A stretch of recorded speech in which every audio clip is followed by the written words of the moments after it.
please explain what is happening in the UK with Liz Truss and her new party, or her, excuse me, her new leadership of the party. What is going on, and can she survive?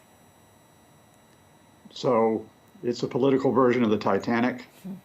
Everyone's scrambling for the lifeboats, and I'm not sure how much of us are going to make it off the bottom of the ocean. I hate to be so dramatic, but I need to emphasize a couple of points here. The first is that effectively within a week of taking office, if you take out the time for the Queen's death and funeral, Liz Truss and her team, including the Chancellor Kwasi Kwarteng, proposed a mini budget which was not put past the Office of Budget Responsibility. It put through sweeping tax cuts, cutting revenues by more than 40 billion pounds for the government. And there was no provision of how to fund that more than 40 billion in order to give the tax cuts away.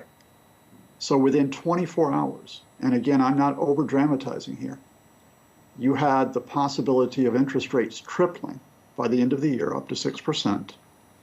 You had a surge in the bond markets, and you had UK pension funds that would have been insolvent within a few days.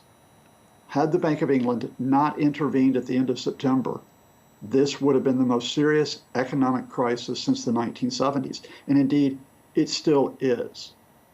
Because although today you have had the repair work being done by the new Chancellor, Jeremy Hunt, while the Prime Minister, Liz Truss, is effectively in hiding, that repair work does not take away some of the damage that the mini budget caused.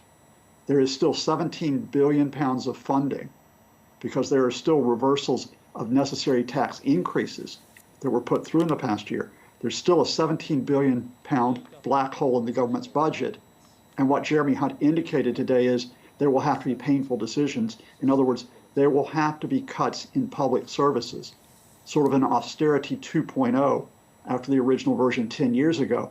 And all of this, can I remind your viewers, is on top of the fact that even before the Truss government came in 6 weeks ago, the UK was in a terrible position, going into recession and suffering the ongoing effects of a Brexit that has cut its trade portfolio, its investment portfolio, and isolated it from much of its economic markets in the world. So you use the word damage, and I'm wondering about the damage to Truss's credibility and if she can come back from this. And again, let's just remind our viewers, Boris Johnson, he was Prime Minister just, less than 2 months ago, and now we're already in this mess with Truss after what we thought, observers would think was a pretty critical leadership review. So can she, again, survive this? No. Liz Truss is gone. Right now in the House of Commons, there are urgent questions about the state of the UK economy, and Liz Truss is not there to answer them. She's being represented by a possible successor, a woman named Penny Mordaunt, who's currently leader of the House of Commons. Jeremy Hunt on Friday, and again today, tore apart every element of the mini budget except for a couple of tax provisions, such as freezing of stamp duty on houses. He even ripped apart Truss's main flagship proposal, which was going to be an ongoing price cap on our energy bills, which are set to treble within the course of 12 months. There is nothing left for Truss to defend. It is only a question of whether she is allowed to stay as a prime minister in name but with no power, or whether she is urged out by conservative MPs sooner rather than later. Because the fact of the matter is that the Conservatives, if there was an election to be held today, they would suffer a humiliation which was comparable to that for the Conservative Party in Canada in the 1990s. They wouldn't be completely wiped out. How could she get it so wrong so quickly? Because she's not that sharp. And I'm sorry, I must be honest with you. Liz Truss made her name by making ideological statements. She did so 10 years ago in a book co-written with the man who was her chancellor until a week ago, Kwasi Kwarteng. And they talked about getting rid of taxes, massive deregulation, cutting back on public services.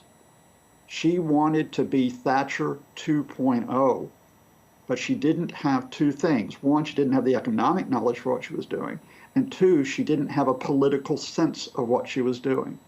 So when she and Portain rushed through that mini budget at the end of September with absolutely no checks from civil servants and from the economists who were meant to safeguard our welfare here, she made a miscalculation which was built out of really a sense of her own arrogance that was not matched by her own ability. One last question for you. If we're looking at another leadership review, Scott, is it possible that Boris Johnson would want to make a comeback? He sort of alluded to that on his way out the door, that he wasn't quite finished. He'd love to do that. Remember, this is the guy who wants to be world king, but no, he's not coming back. There are a few diehard Johnson loyalists who are there, and it's hard to remember this given what we've been through in the last 6 weeks. But the spring and summer was traumatic for months, given the combination of Johnson's political missteps and his own personal failings. Scott, always great to hear your perspective. Scott Lucas is a political analyst who is with the International Politics University College Dublin.